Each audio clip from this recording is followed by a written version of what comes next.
Matibay, no? Matibay. Nung personal na tinamaan mo na maganda, nagulat ka ba? Nagulat ka ba nun? Ito na rin, sa amin na rin nangyari din. Walang talaga na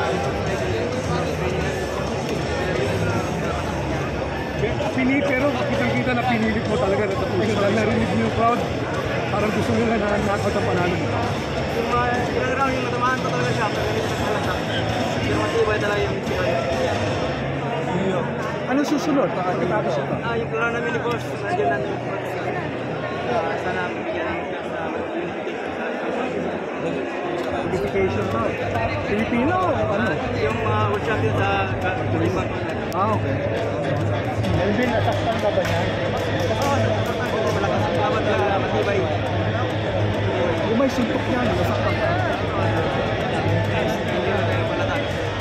Meron siyang isang left straight eh.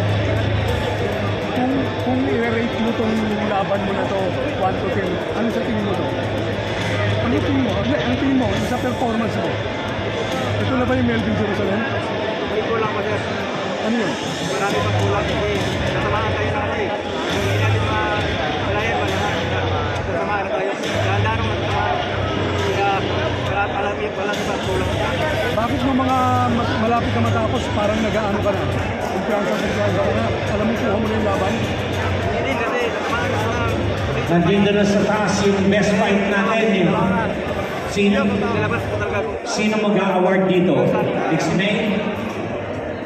Dixie May Mondejar. Oh, ilang linggo pa yun ah. Bago ano? Panuwi pa sir kasi maraming nag-ano doon sa atin. Nahagad na labanin tayo. Talaga? So walang pahinga kayo, Melvin? Panuwi pa sir. 1 week lang. Ayos naman yung ano natin. Pero kung lalaban ka, mukhang 2025 na siguro. Parang ganun na. Kasi pangarap namin sa manager namin na pupunta kami sa convention sa Germany. Kaya kinuha talaga namin yung best. Kasi yung best ko. Pupunta ko sa Philippines, bawa ako sa Thailand. Just yun na. Yung tao parang natuwa sa'yo. Anong message mo sa kanila? Wala ko na lahat. Salamat talaga ako sa inyo. Dahil wala siya, wala ito. Wala itong event na nagawa natin dito. Kaya salamat din ako kay Senador Manny Pacquiao.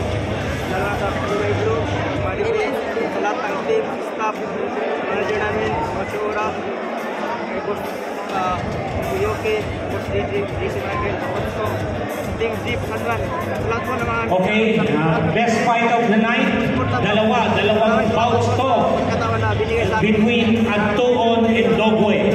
Pero si Dogwe ang uwi na, si Antuon